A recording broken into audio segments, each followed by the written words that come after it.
Hello everyone, good evening and good afternoon. Today it's going to be the third time of the creation and completion. So to all the participant and to our translator here.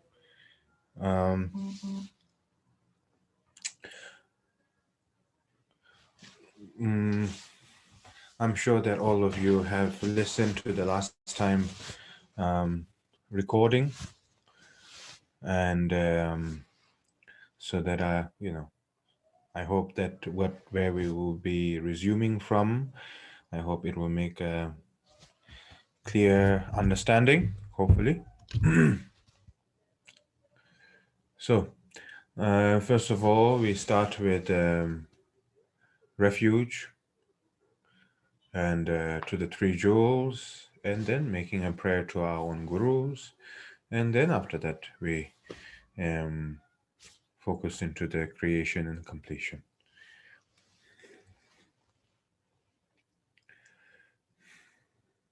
Okay.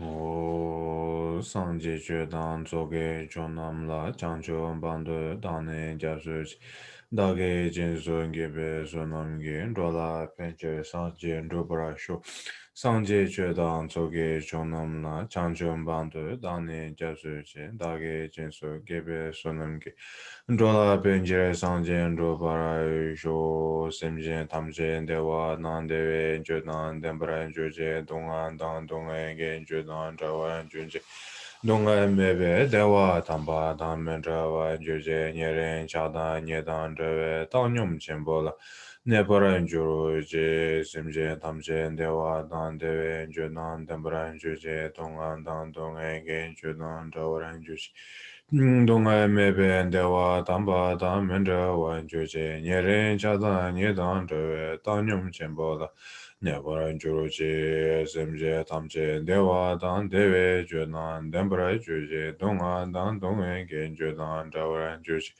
동아의 매베 대화 담바단 면저와 주제 녀렌 자단 녀단 저외 당념 젠보라 네버라이 주로지 장자와단 주진 샤바단 제수 예랑 고신 소와이 개와 종세 다게 제자바 탐제 다게 장주 전보 오 사시 베시 종세 매도 잠르라 링시 니데 전반 상제 신도 메덴 보와엔 조거 남다 신라 쉐바라쇼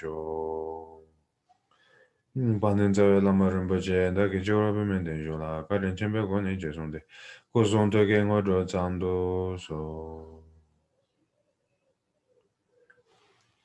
So you visualize your guru, then I visualize my own guru, okay? And with that in mind, and then we start this session.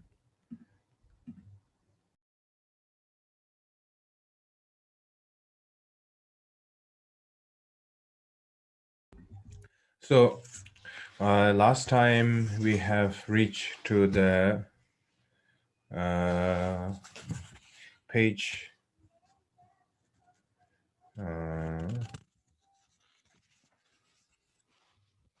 last time we reached page 4, right? The traditional page 4.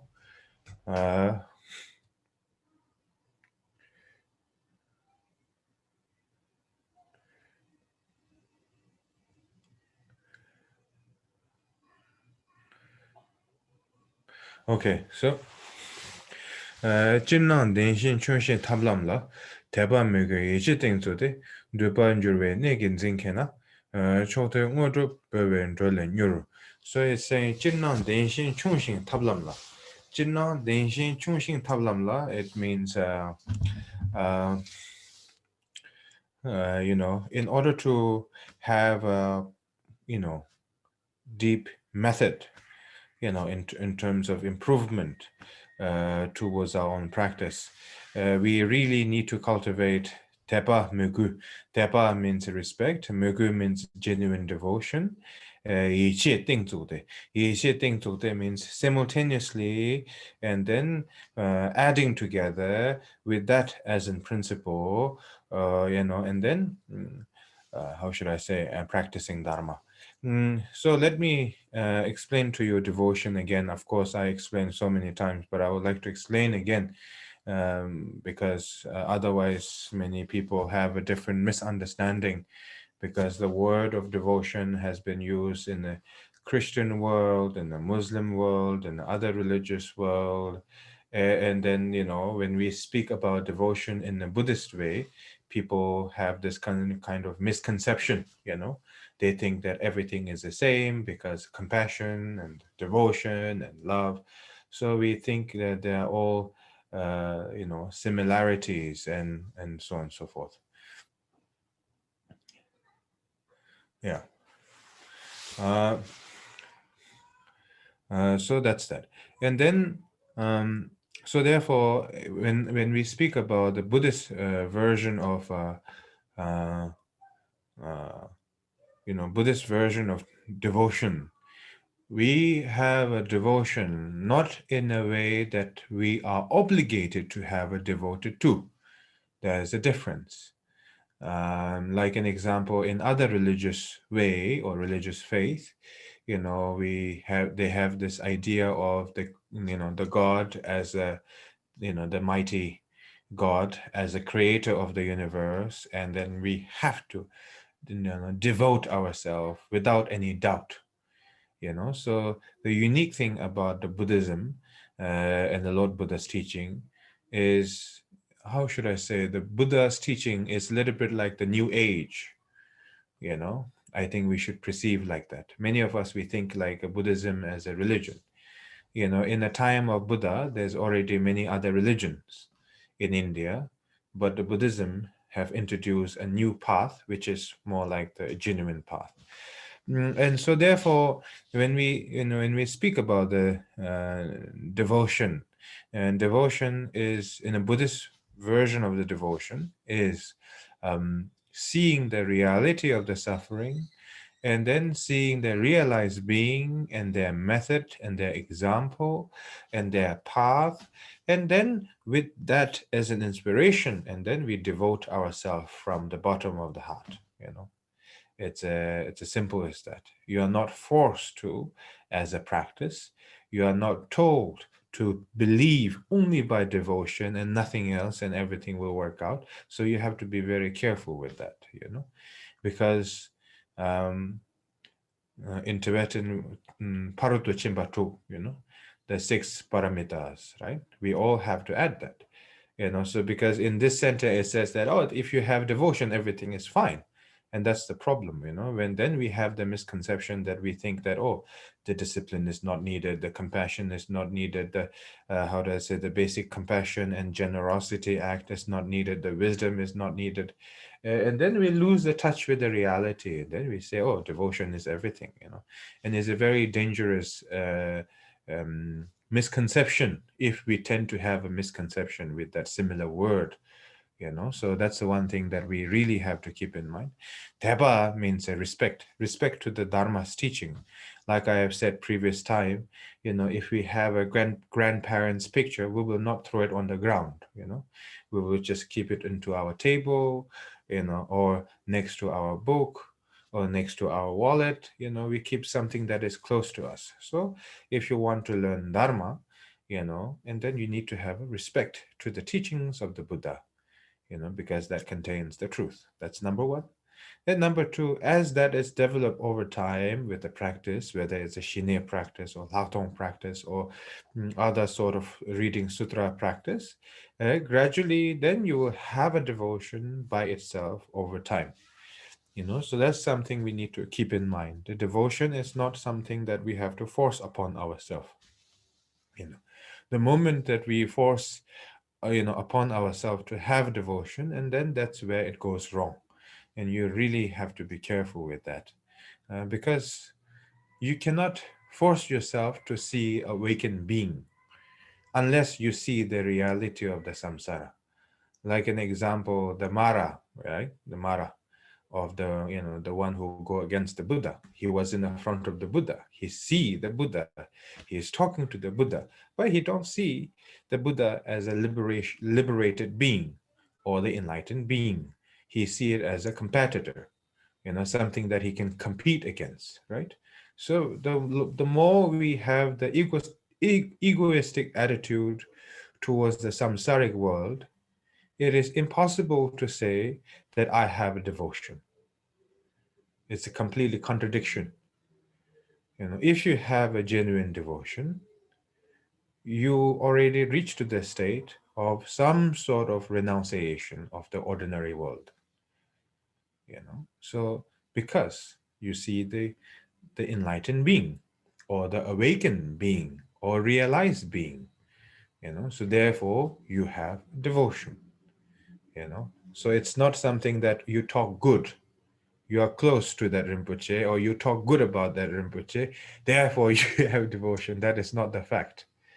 We can see it, we can perceive like that. We say, oh, you talk good about this Rinpoche or that master, so I assume you have a great devotion. Talking good about somebody doesn't make you a devoted practitioner. Praising somebody doesn't make you a devoted practitioner. You can be a speechless person and you can be a great devoted practitioner. You don't need, like an example, Milarepa had a great devotion to his master, Marpa Lotsawa. He didn't have an opportunity to tell everybody in the village that he had a devotion to Marpa Lotsawa. He didn't, but he had it, and he became a Mahasiddha, equal to all the Mahasiddha of India. Changshuk mbe marumna kangla nyima shandrawe teba kashi jawe kibutela chansel de. There's a four phrase, four sentence. I don't know how to translate that in how do I say in English, but Changshuk mbe marumna means in a sleepy, in the ignorant land, right? Sleepy land. In the sleepy land, and there's an awakened being, in the mountain, snow mountain area, awakened being, and his name is Tabaka. Tabaka is not the Milarepa name. Tabaka is how should I say, his childhood name, right? His original name. And then therefore I offer my prostration, so the Indian Mahasiddha, they make a prostration. So just because you have a devoted, to a master doesn't, you don't have to be the loudest person. If I keep it very simple, you don't have to prove to somebody. You can be the quietest person, and yet you can be the awakened being who can be the devoted and genuine practitioner. So because when we are in the Dharma center world, in the Buddhist world, and this master is praising this one, that student is praising this one, and then we feel very small. We feel, oh, this Lama on this Rinpoche is praising this master and that master. I feel kind of few steps behind. I'm not great. And then we start to isolate ourselves. Then we start to doubt ourselves. Then we start to doubt our own faith to the Dharma, which is a negative consequence of that. So what I want to say is that, let the devotion come by itself. In the meantime, being genuine is very important. Being genuine as in practitioner, that I am, like in a later on there will be some mention, in a path of sutra is avoid all the negativities and accomplishing all the positivities. In the path of Tantra is to creation and the completion, and then recognizing the nature of the mind. So there's a special phrase. But in order to reach this level of understanding, one must self be genuine. So genuine, not in the sense of completely nakedness, like a genuine, I'm going back to the time of ape, being completely genuine. That's not the genuine we are talking about.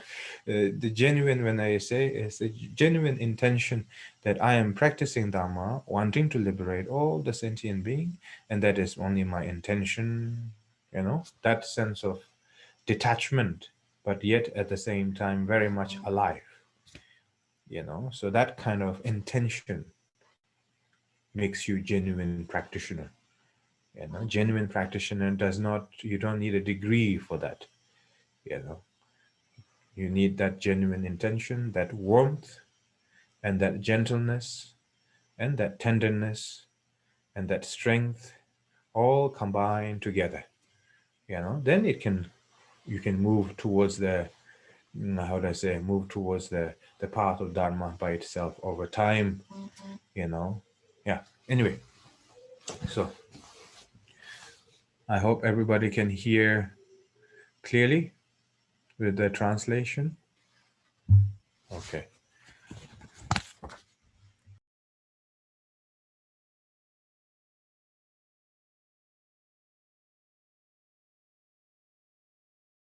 Okay, that's good. Okay, happy to know. Where did I reach? Okay, so Teba Megu Ichi Ting Zukde, as that as a foundation, Dumba Jure Negin Zinkena, Chotu Ngudu, Bebe Drenen Yur. And then, if you have that kind of a solid foundation, then all the blessings will be there. How do I say? Very shortly. Okay, so now I'm moving to the next chapter. Chönam Tamshin Dembanyigedu. 덴바니기도 천남 탐체 덴바니기도 대양 군습 덴바 중월된 된담 덴바 신월 덴바인 덴베 덴체 로아 멜라주 데니 예메 추다 따르시나 텔라 트리페 나와세더니. So this next sentence is beautiful yet is very dangerous for a practitioner. Like where we say, oh, 최탐제 동반이래, everything is emptiness, samaya is not needed, discipline is not needed, awareness is not needed, devotion is not needed, everything is emptiness, and that is very dangerous. So we have to understand accurately as possible, Chunamtamje Dembanyigedu. So all the natural phenomena or the Dharma universe, right? Chönam Tamje, right? All the Dharmic universe comes down to the two version. One is the ultimate truth and one is the relative truth. Deyang Kunzub Demba Chungode. And those who are, how do I say, those who have this, those who are living in, who have the limited understanding, ultimate relative world is true to their face, is the version of the truth and the version of their what they see as a reality. And then the non-duality as well.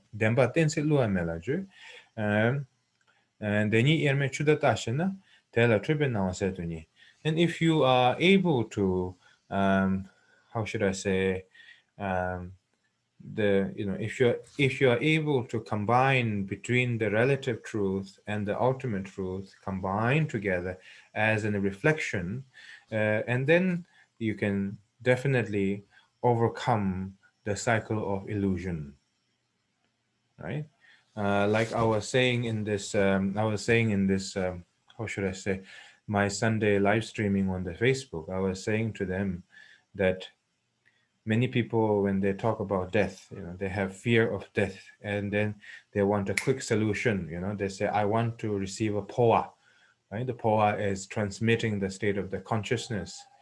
And then, they say, oh, bring me the Lama, or bring me a Rinpoche, or request Rinpoche to make me a poa, or how should I say, Pardo Törul. Pardo Törul means, how should I say, the liberation in the state of the Bardo, but at the same time combined with the instructions. What are the challenges and the steps in the state of the Bardo? So that, so people tend to go in that direction, like in a very, I want to achieve something quickly as possible. Bring me Lama, bring me blessing, bring me teaching, soon as possible, fast as possible. And it doesn't happen like that, because if you don't have a genuine understanding about the relative truth and the ultimate truth in some degree, in some level, let alone in the state of the bardo, or let alone the poa practice. You cannot even, you cannot even connect with the dharma practice even. So therefore it is very important. This is a very, very big subject. I know when you read, it's only a 2 sentence. It says, oh yeah, if you can combine together the relative truth and ultimate truth, and the cycle of illusion is finished, or you can overcome the cycle of illusion. It sounds very simple. And for the egoistic individuals, they think, I understood everything. And that's the problem. We understand nothing. I used to be like that. I used to be one of that person who say, I understand now. I understand. Then you fall down in with your own ego trip. So you have to be very, very careful with this sentence. Not that you have to be fearful, just don't assume that you understood everything. That's all I'm trying to say. So when you are in the state of the bardo, the very reality of the bardo is because um, the life of between, the life in between, the state of the bardo. The very reality of the suffering of the bardo is because you believe everything is real, and all the accumulation of life is projecting and reflecting in the state of the bardo. Just like everything was reflecting in your sleep, in your dream of your daytime imagination, activities, desire, hope, and fear, all of that is reflecting in the state of the dream. Just like that, it will reflect your whole life in the state of the bardo. There will be 2 times. One is when you see everything in a very fast pace, and one is that you slowly reflect again, but that becomes a reality, and then you start to live in a very fearful world. Therefore we call pardo jigba. Pardo means the life in between. Jigba means suffering. So therefore there is absolutely no quick solution if you don't have some sort of understanding of the relative world. And then if you have understanding of the relative world and the ultimate world, ultimate truth, then if you can combine together, then you can overcome the cycle of illusion, right? So that's something we should not assume that we understood. Rather, we have to analyze over time. It's a lifetime way of thinking, basically. Let's put it like this. It's not going to be finished because I said so, or we finish the session. You should, join many teachers and masters in your life. And based on this principle that I need to break away from the cycle of illusion, that as in hope and desire and your aspiration, then things will move in the right direction. So if you practice Dharma based on, I want to be rich, I want to be powerful, I want to be fortunate, and if you set a short-term goal, first of all, it is hard to happen, and even it does happen, it will not bring anything good in long term. So if you have this perception of the Dharma, that you are practicing Dharma because you want to break away from the cycle of illusion, so if you keep that as a protective shield, against your ego, and then you can overcome eventually, so try to perceive in that direction. Anyway, denbe dense luwa melanju, denye yeme chuden dashen, tela tribe no seto nye, 장애 랑게 상진 조발 로아 메장 람타 니레유 페르나 조자 하센 에치라 강베 친다 칼라 프로반다 녀라미야 강살로셴 사케 메도 타망온돌루 오마 케공 마메신 스나파 동게 되는 주데 케비스테. And then even ultimately all the sentient beings will be enlightened ultimately. There's no blockade in between. Ultimately, all the sentient beings, we will be enlightened. But if you simply say, I want to sit back and relax and let it be by itself, and then of course, you will lose the precious opportunity. So therefore, in order to make a right approach and right maintaining with the Dharma practice, we must reflect the teachings of the Buddha inwardly to the heart, rather than outwardly with the empty words. Because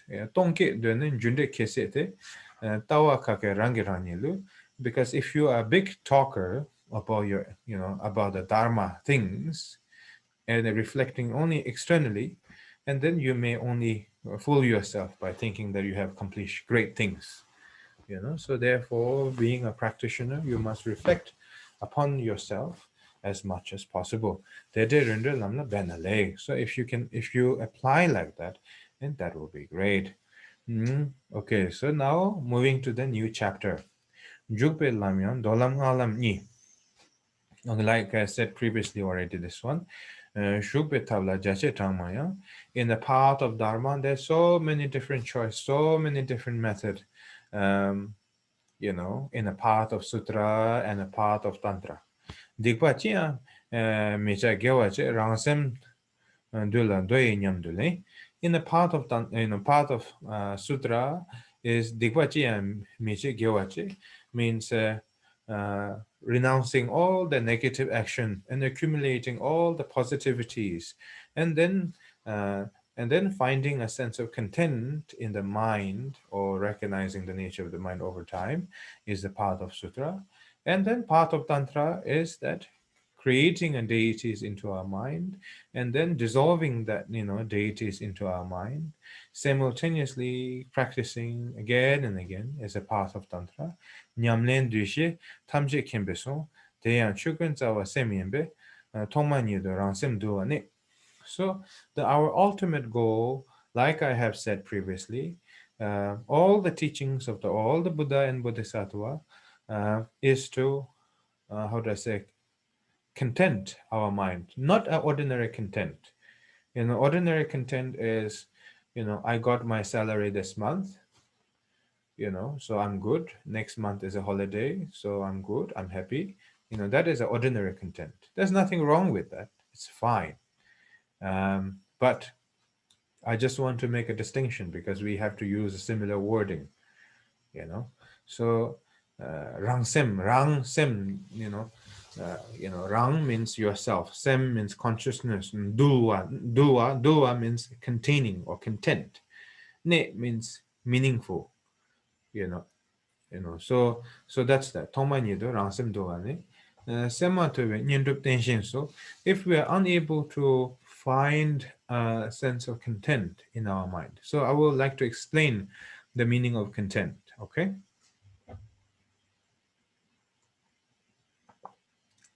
So the meaning of content, it can be gradually, it can be also developed as a content. Content is not only when you recognize the nature of the mind, so the content can happen, from the beginning stages, all the way to the end of the, your spiritual journey. The beginning of the, the meaning of content is, you don't have a beautiful clothes, but it's okay. I'm here to practice Dharma. I'm here to receive teaching, and I'm happy with that. I'm content with that, sense of genuine and the positivity and simplicity, right? So that's an ordinary, content. That's already very good. And then gradually over time, how do I say, you visualize a deity yourself again and again, and then the external fixation, external fixated perception, the strength, the very strength, and the very strength tend to dissolve a little bit, like everything is everything I'm seeing is true, right? That is that, like we have this, how do I say, a silent sound. We have this silent sound. There is a, we have this fixated, connection. Like what I see is real, what I hear is real. It's, you don't hear the sound, but it's there.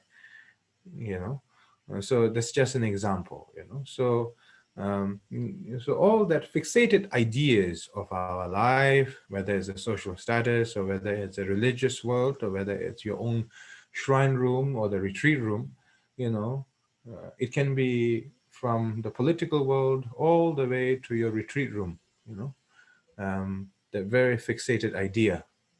And that the very strength of the fixation will tend to dissolve, tend to disappear, tend to dissolve, or tend to be absent from that.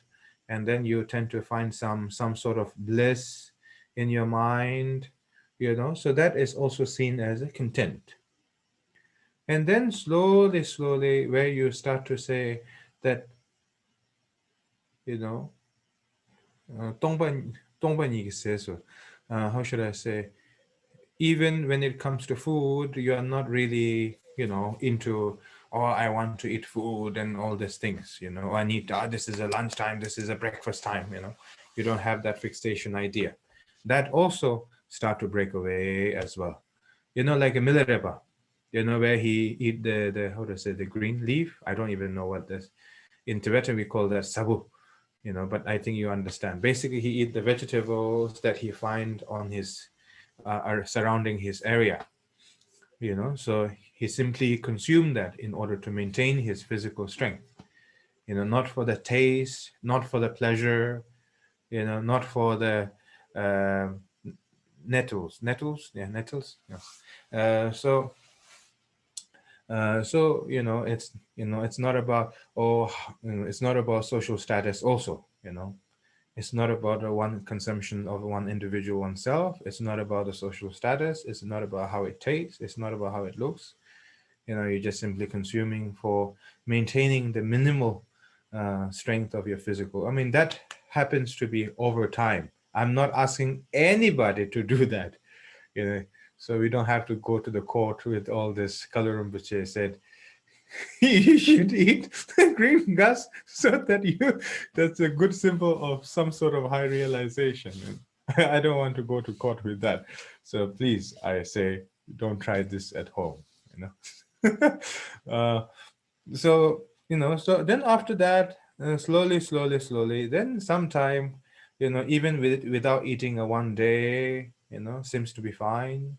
2 days without eating anything is fine. That sense of abandonness, of the ordinary desire. First you lose the fixation, then you lose the very, desire, then you lose even the subtle desire. So then, so that also meaning a sense of content. Okay, so sense of content doesn't mean I'm happy, content. And that's not the meaning of content. Okay, so it can go into a much more subtle level, yeah. So that's that, so that's something we all have to keep in mind. And then ultimately over time, and then experiencing a great bliss into the mind, and then being able to transform that great bliss into the state of emptiness, and then meditating, and then, how do I say, that can be also seen as content, and then over time, slowly, then simply being in the, recognizing the nature of the mind, and then continuity in that state, so like previous Kalu Rinpoche, he's he's very skinny, because he endured many hardship, for almost 12 years, so that in his next incarnation he can enjoy food like me, become fat. That's joke. Yeah, previous Kalu Rinpoche, he endure hardship not because he want to, because the quality, speaks by itself. Like in our in our business world, there's some products we really have to promote, and then we really have to promote and increase the price again and again, a little bit like an illusion price. Yeah. And then there's some material that doesn't need any explanation. It has its own value. by itself. So that's the spiritual practitioner should be. Let the quality develop by itself, not pumping the price. So that's that. Anyway.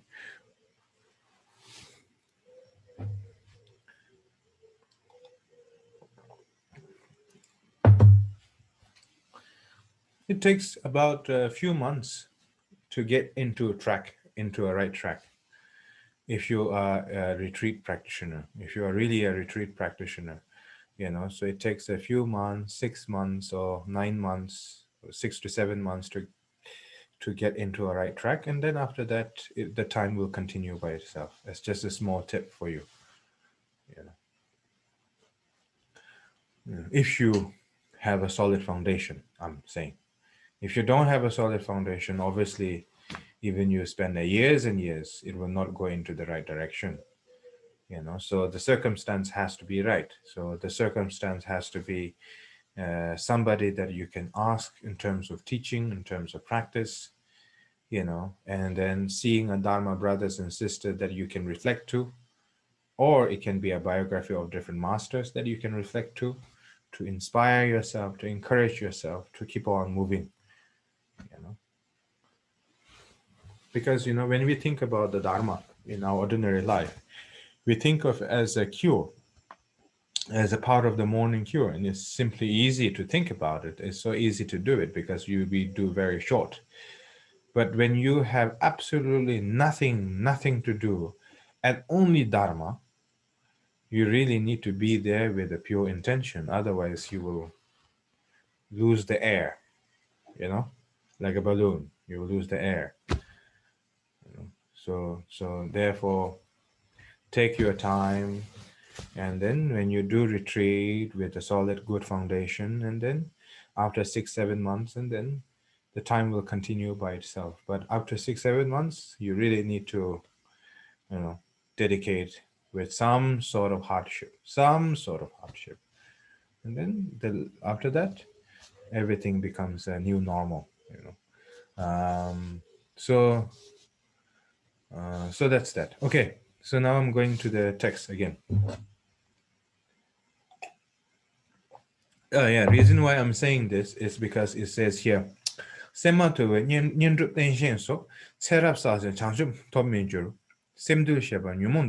okay, so here comes a very important sentence. It's saying that if you're unable to find a content into your own mind, okay, so now I hope that you have a different perception of content, right?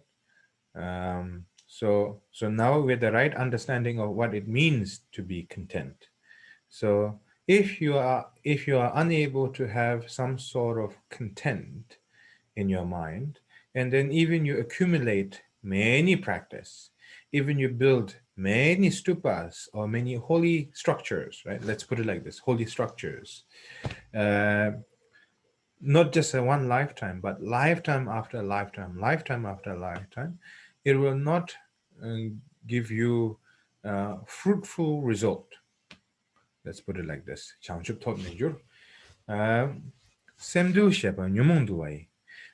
The definition of the meaning of content, the definition of content in our mind means nyumo means our, how do I say, negativities, right? Nyumo is to to dissolve our negativities.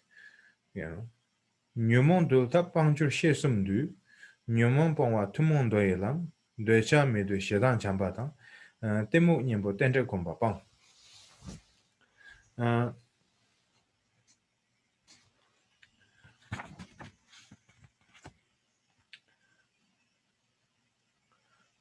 Okay.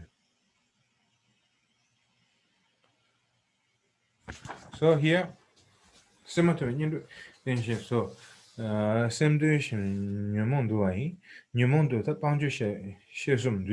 so there's a three method. I mean, of course, it has the different categories of explanation, but from the wider perspective, there's a three big categories, in order to dissolve our negativities, nyumon, all the negative emotions or the negative qualities.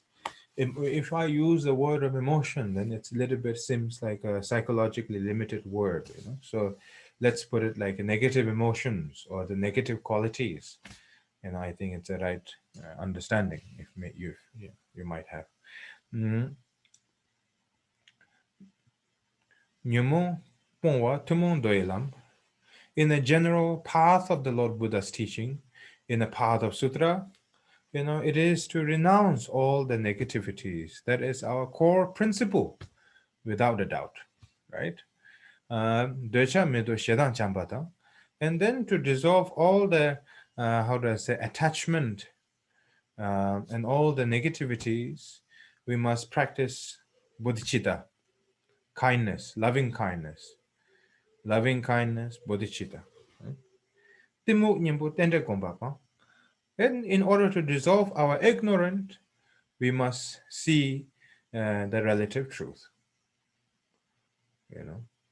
So when we think about timuk, ignorant, we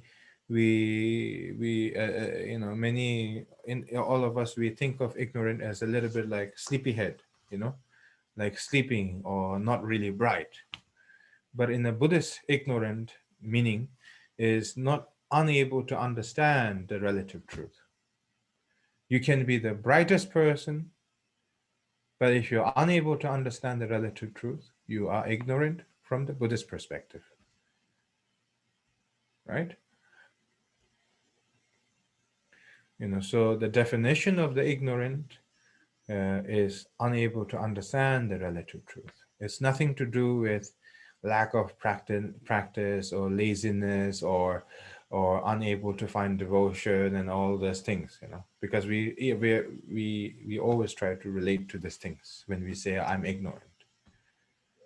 So the definition of ignorant has nothing to do with laziness. So therefore, I think it's a good news. Now we can be lazy forever. We can say, I understand the relative truth. I'm the brightest person in the class. Now I don't need Dharma anymore. We can also do like that, but that's not how it works. Timo Nyembo. Nyembo means the method that can go against. Timo Nyembo, Tende Gombe Bang. So now I'm going to the new chapter, okay? The new chapter is Nyomong Jurwa Tumi Sangalam, Dwechake Tsepa Mebalam. So now it coming down to the technical method, okay? So just to be clear, the previous chapter was, giving a broader explanation, right? It is very general thing to do as a sutra practitioner, to abandon all the negativities. In order to dissolve our attachment, we must practice loving kindness, compassion. We must practice, In order to dissolve our ignorance, we must understand the relative truth, So that's that, right? Ignorant does not mean stupid in a Buddhist perception, Ignorant means unable to see the relative truth. That makes you ignorant. Okay? So, and then I need to explain a little bit about this one, because in this modern world, there's so many people, they love to talk about the loving kindness and, compassion for every sentient being. We have to practice compassion first before we start to approach with compassion to other sentient beings. We can genuinely do many good things out of loving kindness. We can heal oneself, we can heal other people, we can heal this planet with the loving kindness, having a broader mindset understanding. You don't need a Buddhist method for that. You can. But the compassion means in Tibetan, in a Tibetan, the meaning of compassion means Ningje. Ningje means exchanging oneself. It's not about feeling for others. It's more to do with exchanging oneself. So you cannot exchange oneself if you don't have an understanding of the relative truth. If you don't have an understanding of the emptiness a little bit. If you have an understanding or experience the meaning of emptiness, the meaning of relative truth, then the compassion arises from the heart naturally. A genuine compassion I'm talking about. Like an example, the Buddha Shakyamuni in his previous life throwing himself to Tangmo Lujin, to give his body to the mother of the tigers, so that the tiger could feed the cubs. I'm not saying we should do that again, but what I'm trying to say is that once you reach to that level of understanding or that level of realization, that the self-exchange sense of compassion, and then all the genuine activities will come by itself. If you look at His Holiness Dalai Lama, he's 80 plus already. He's 80 plus. It's already getting close to 100, and then he doesn't say, "Oh, I want to sit back into my home and relax." He doesn't say that. Every time there's an individual who want to see him, whether it's coming from the high status or the poor status, it doesn't matter. He always gives them kisses and hugs and then sense of positive messages and encouragement. There's no time to say, "I'm not feeling good today." You understand? He's just being present. So that is sort of that we have to understand the meaning of compassion. Compassion is not about feeling good of oneself.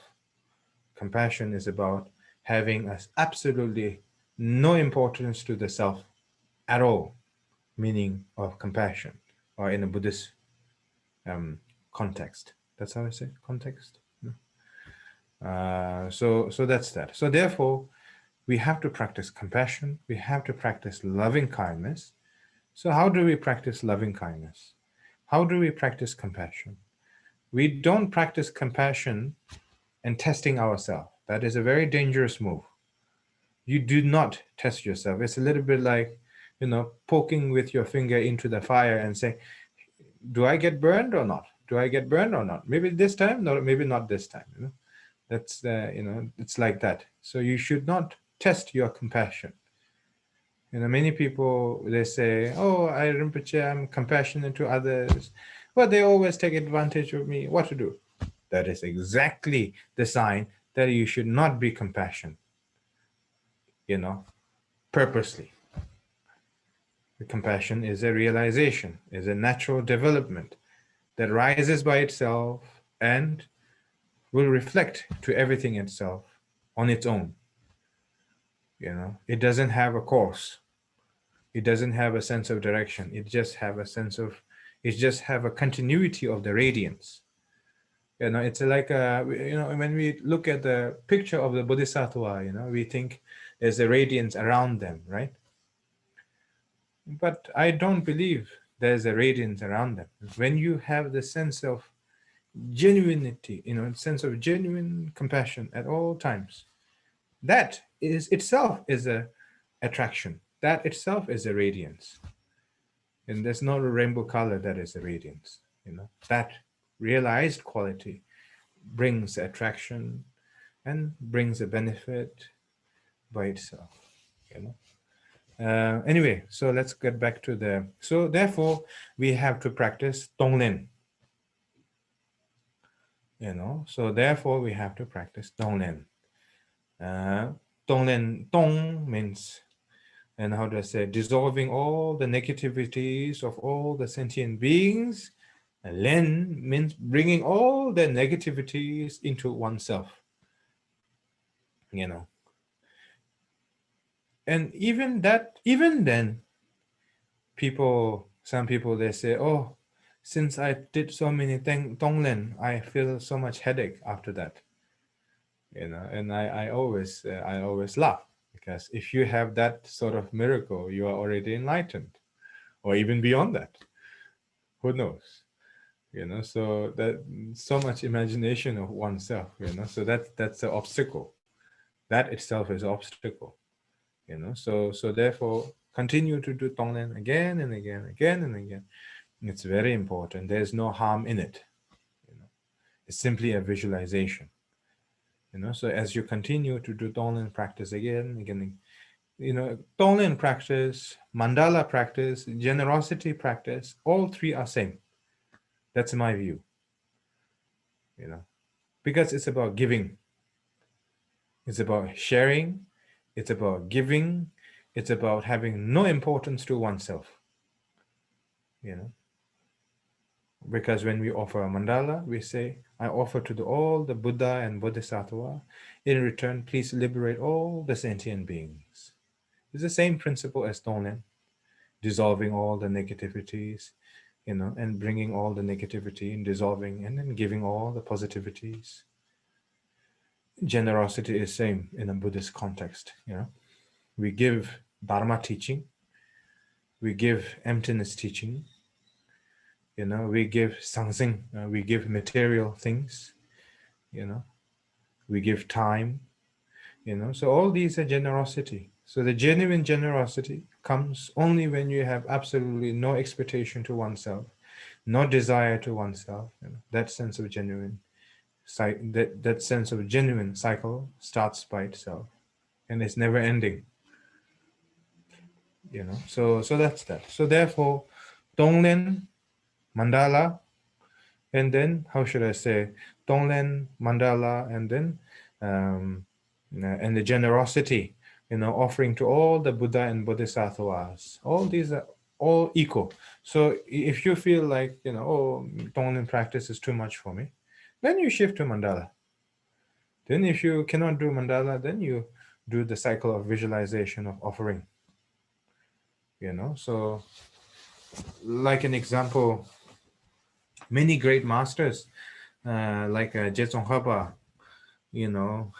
he, how do I say, they make a mandala so many times, that where they drew the mandala, it becomes shiny,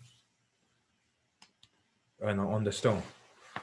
So that's just one master that I know at the moment. There's so many other masters that exist like that. So when you put an effort in a generosity, visualization and practice in that vastness and that sense of strength, there's no doubt of positive result by itself. You understand?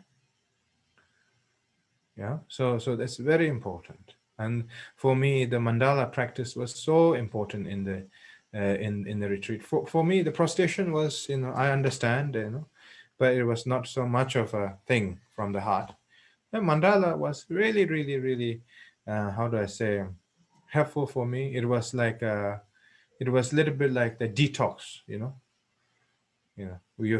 consume so many things, and then you're cleansing again and again, again and again. So that's how I view the mandala practice. So for me, the mandala practice has a very strong impact. And the stronger the impact of the mandala that develops, and then the stronger the compassion grows by itself. Because all of this has to do with giving, doing, giving, loving, kindness, compassion. And when you have this sense of, how do I say, sense of absent from the self-importance and absent from the self-ignorance, and then the clarity and the wisdom arises by itself in the meantime. Wisdom and the clarity does not arises by itself because you want to get that. You understand? The wisdom and clarity in mind appears because you practice so hard that you bring a natural barrier of mandala practice, and that you bring some sort of a gap between the self-importance or self-expectation, or self-centered attitude. Naturally, without telling yourself, I should not put my ignorance so important. This is ignorant. This is ignorant. I should dissolve my ignorance, Instead of repeating that, just do the mandala practice. Just do the cycle of visualization of offering. Do the Tonin practice again and again. The whole point is that when you accumulate this sort of practice, you are breaking away from the ordinary self-centered attitude, egoistic attitude, self-centered attitude, whatever you call that. And then the clarity rises from that, and wisdom arises from that. Then you become a happier person as a human being. But by that time, it's not longer important to be happy as a human being because you reach to the next level. You reach to the next definition, dimension, a little bit like you experience much greater. You experience the bliss of the Dharma. So you're no longer in the illusion of the ordinary world of, I want to be happy. How can I bring the Dharma to my heart, into my life to be happy? All that crappy stuff that we repeat to ourselves so many times. Anyway, let's get back to the text. Okay. Where did I reach now? Okay. Oh yes, now coming down to the technical things, right? So that the true sentence was what I was explaining. And then, so now it's coming down to the technical method. Nyumung jurwa tumin sangalam, doecha kese, tsepa mepam, shenjo herukai hashigom. In a part of Tantra, it is how should I say? It is a general method to transform the negativities into a positivities. Nyumung jurwa tumin sangalam, doecha kese waba mepam. So when you have some sort of decha means attachment, right? Attachment to phone, attachment to laptop, attachment to anything. So you don't have to look very far, for attachment. You just look something that is close to you. So don't try to examine that is unrealistic. If you try to examine something unrealistic, it will not help you. That is a little bit like, what if I become a billionaire right now? What should I do? Like, that's a very unrealistic. With no plan, with no ideas, and you say, what if I'm next to the beach, and then if there's a tsunami, what happens? then that's like unrealistic concern, and that's losing a touch with the reality. So try to practice your attachment, something that is close to you, something that is more easier to detach yourself from, and then the much more harder things to detach, it will be easier to overcome. So all these are stages of renunciation still. This is not some sort of tantra practice. This is all renunciation. So we should never view the renunciation as something past and finished. This is a renunciation stage. So if you want to dissolve your attachment, don't examine something unrealistic. That's what I'm saying. Try to examine something realistic, something close to you, something next to you. It may not bring a very, very dramatic impact in your mind, but it will help you. So because when you try to examine that, that object, and then it is much more easier to examine, then you can examine the very state of the attachment itself much more sharper and easily. You understand? What? If you want nothing, why you go out? What? Why you go out from Tibet? I was born in India, Deborah. Okay. So, what should I say? Yes. So, try to examine something close to you, so that the reason that you examine something close to you is because you can examine the attachment itself rather than the object as a third dimension. You understand? You can, because we always view, money is a problem, family is a problem, wealth, the power is a problem, so we have all these ideas of the attachment, surrounding, but we never examine the very attachment itself that is in between, so in order to examine the very state of the attachment, you have to examine it. In order to examine the attachment, you have to choose something that is less attached to you, so that you can examine the very state of the attachment. How does the attachment functions? What is the very image of the attachment, the shape of the attachment? Then you can reflect that. And then when the real attachment arises, then you can recognize it. And as you recognize that, the very state of the attachment, and then transform that thought into the deity. You understand? So it's not like, oh, I have attachment, I visualize myself as Amitabha Chakasambhara. That's not the way to do it. You examine less, you examine with something that is close to you, realistic to you, not unrealistic, not out of touch with the reality, something simple, something daily, but you use every day, but you need to, or you want to, or you like to, right? So you choose one of these objects because it has a lesser impact into your mind, but you use it as a utility, like something more practical. Because of it has a less attraction, then you can examine the very state of the attachment, so you are not looking at the object as an attachment, you are looking at the very state of the attachment. What is the color, image, shape, where does it appear, where does it dissolve, right? Anything that has reflect has a past, present, future, right? The moment appears, present, and it has a state of a timeline.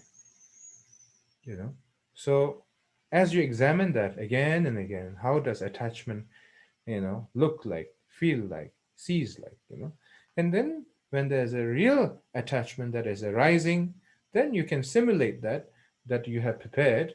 Then you say, that is the attachment, and then you hold on to that thought, not the object that is appearing to your mind, but rather the holding on to that attachment, that very thought of attachment, then transforming into Amitabha, then you visualize Amitabha like that, or our Lokiteshvara, or Green Tara, or so on and so forth. Okay, so there's a question. If you try to remove the attachment, it does not mean that you have decreased it. Okay, I don't even understand the question. I'm sorry. So you're trying to, and then, yes, Alex is a Rinpoche. Do you mean the feeling itself? Do you mean the feeling itself is a transform into a deity? Not in the sense of the feeling of of imagination, but rather experiencing that very state of the attachment. That is attachment, and then holding into that thought, and then transforming into Chakasambhara, Avalokiteshvara, Grindara, whatever the deity may be. Then you meditate. That is called transforming. If you try to transform like trying to escape from, that is not transforming. That is fearful. That is trying to run away. You understand? It's like, you have an attachment and you say, like, out of full panic, and then you say, "Oh, I visualize Amitabha." That's like, having a panic attack with a very poor planning. You have a poor planning. You don't understand your situation. And you have a poor planning. And then you have some kind of a result and you panic out of that, and so that's not how we should approach. So many of us, when we talk about transforming, then we say, we kind of panic attack and say, oh no, I have to close my mind and close my door, and then we kind of become a rabbit hole mindset. That's not the way of transforming the attachment into the deity, or from the negative state to the pure state. Let's keep it simple. Whether it's a deities or non-deity, it doesn't matter. From the negative state into a positive state, right?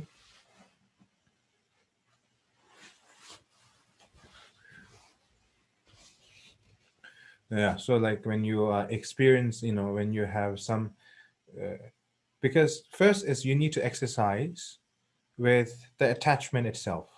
Then you can understand how you can confront that the very reality of the attachment, the very sensation of the attachment. If you don't train, then you cannot recognize. Even you do recognize, you will rather panic and run away and say, now I need to transform into a deity. And that's the problem. You don't do that.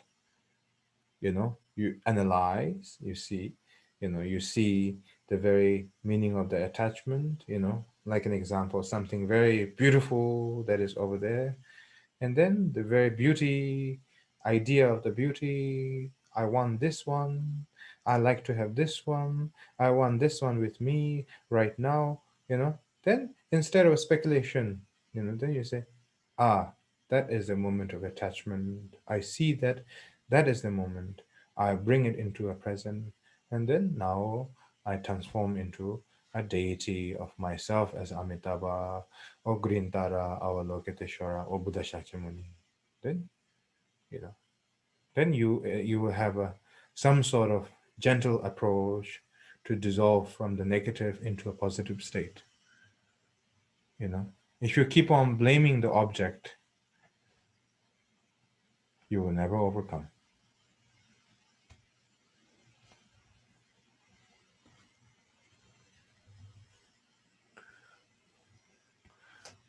Okay.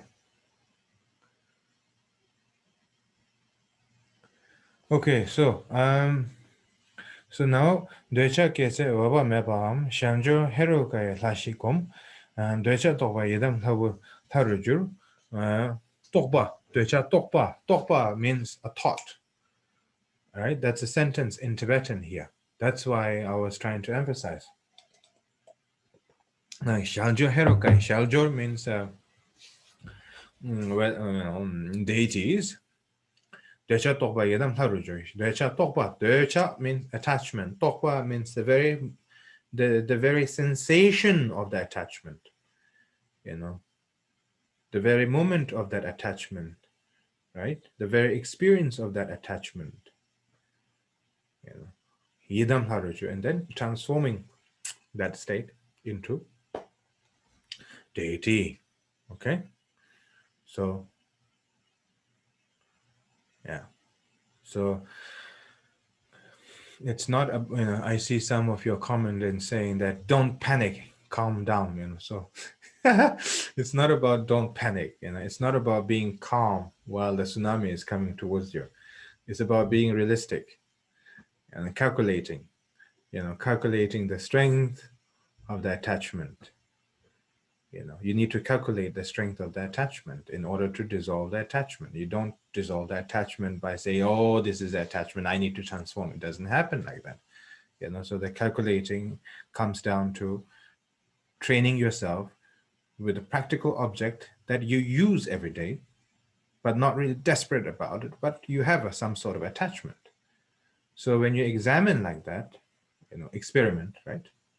Then at least you have more strength to recognize the very moment of attachment rather than the object that is behind that. Right? So then the real situation occurs or the real moment that is much more attractive appearance occurs, that you're attached with expectation and fears and so on and so forth. And then you can pick that moment and then transform that moment of thought into a deity. Is it an energy of attachment? What do you transform? Okay, maybe you can read it again. I cannot repeat every time. I repeat several times already. I'll just move to the next one. Okay, so if you want to listen again, you can get the videos afterwards. So you can listen again and again. You can break the Guinness World Record by listening again. Yeah, so that's that.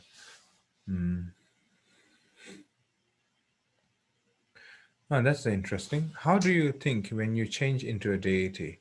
What is your mindset? That you are not attached. You are in the state of not attached or fear of being attached. None of that. If you're thinking too much, then you're not dissolving that pure state of attachment into a deity. You're just thinking too much. You don't have the clarity yet of what is there and what is not there, at least in the beginning, into the relative perception.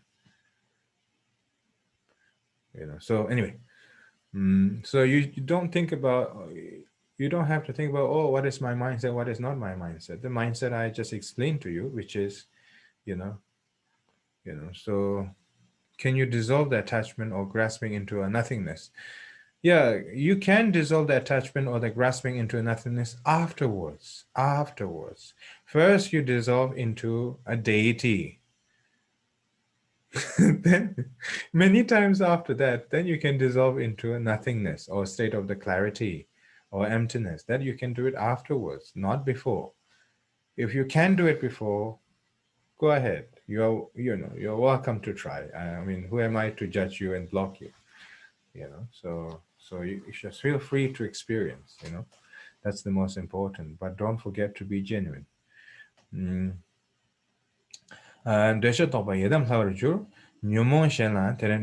So just like that, when you have other negativities or negative emotions or negative weakness, then you should experiment like that, like transforming that pure state into the deity so that you are detached from that.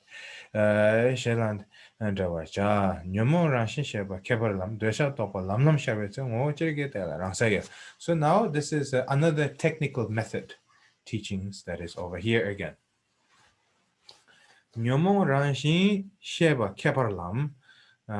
So now the profound path is like this.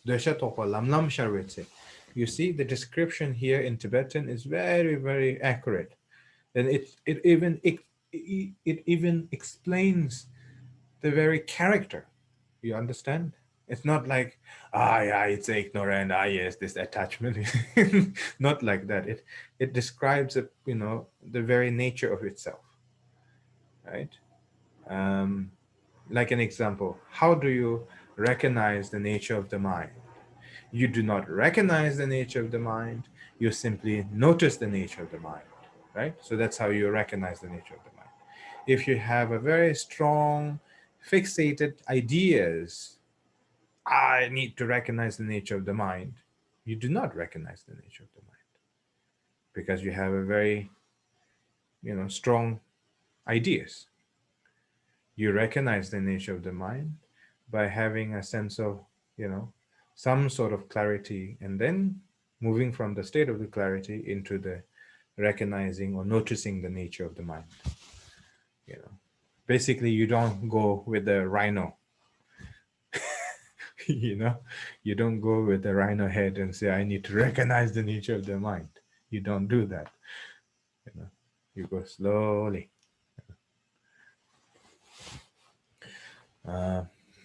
You go slowly, like how Brazilian people walk in the beach of Rio de Janeiro, like slowly. Explaining this one to our Brazilian audience. Yeah. Anyway, So Dwecha Tokpa Lam Lam Sharon. Dwecha means attachment. Tokpa means the very moment of thought. Right? The very moment of thought. Dwecha Tokpa Lam Lam. Lam Lam means, when there's some sort of appearance, right? Lam Lam Sharit say, the moment there's a thought of attachment and then it appears, it dissolves, it appears, it dissolves, when it does have that some sort of indication, let's put it like this, when there's some sort of a rising attachment of indication. It's not attachment yet, but there's some indication, depending into a different circumstance, shall we say, and then when you have this, some sort of indication of attachment that is about to rise, not risen yet, are about to rise, in that very moment, and then you simply look towards this attachment. And then as you look into this attachment, not look into as analyzing, but simply look, and then that very, the very identity of the attachment, the very existence of the attachment dissolves by itself. And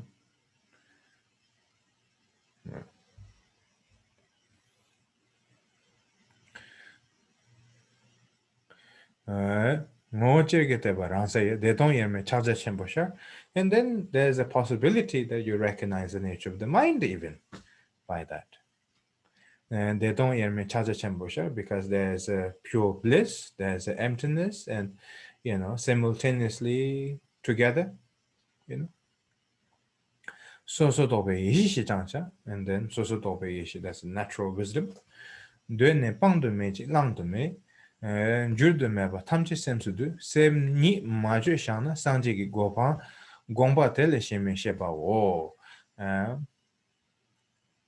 There's nothing to abandon, there's nothing to accept, and there's nothing to change. Everything is a manifestation of everything is state of the consciousness, or part of the consciousness, let's put it like this. If you don't alter your mind if you don't alter your consciousness too many times, it is the Buddha nature itself. So this is a profound method or teachings. Yeah. So let me repeat this one a little bit one more time, so then we can just stop here tonight. What is the meaning of Ngo means, when you have, you need to, at this point, you need to have some sort of strength in your mind. You understand?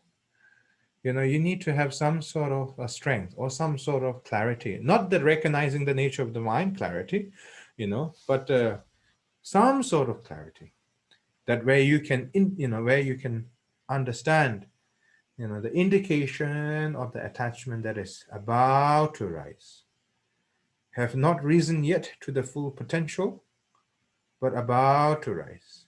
In that very moment, as there's the indication of the attachment, you simply gaze your mind upon that. And then that very bubbly thoughts that is about to rise as an attachment dissolve into the state of emptiness, and that emptiness becomes by itself pure bliss and emptiness.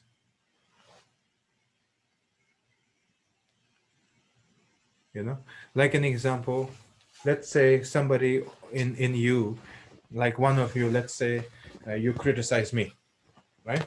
You criticize me, and then I say, this person criticized me, and then in that very moment, before I have angry thoughts or plan to have some hate speech, this person says something bad to me, so in that very moment, then you say, that person has pointed a finger to your ego. Then you look at the ego itself. The ego itself, the so-called ego itself, dissolve into the emptiness. Right? Or danzin. Danzin is a self-attachment, right? Self-attachment. Oh, this person have criticized me, saying, oh, criticize me. And then you don't have to ask too many questions about where is me and how is me and the shape of the me and all this. Just look at the me, the very sensation of the me importance.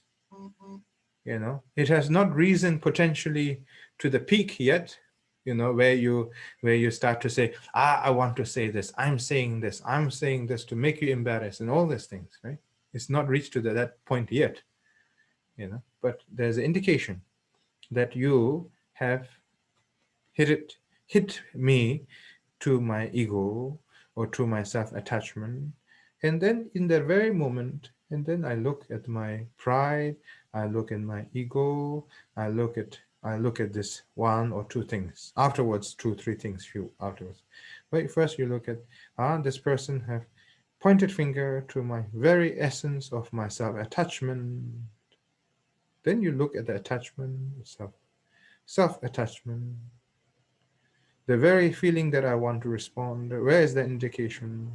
What is the shape of the indication? What is the color of indication? Nothing is there. Then you meditate. You let it be, and then that itself becomes a meditative state. That then you're able to see a great, experience a great bliss and emptiness and synchronized together. So that's that. So I think for tonight, I think it's enough for this time. So I will make a dedication, and if you have any question, feel free to ask with our lamas in your own WhatsApp group, and feel free to question me whenever you like. Okay. So I will make a dedication prayer. We all make a dedication prayer, and hopefully I will do end of this month or maybe next month. We will see. Okay. O sonamde tamje zegbanye tomne nyebe tanam pamjene kega naje bala drowai sebe sole ndrowa ndrowa sho changju semjo rembo je mage panam genjuj keba nyamba meba dan kone kondo pewa sho.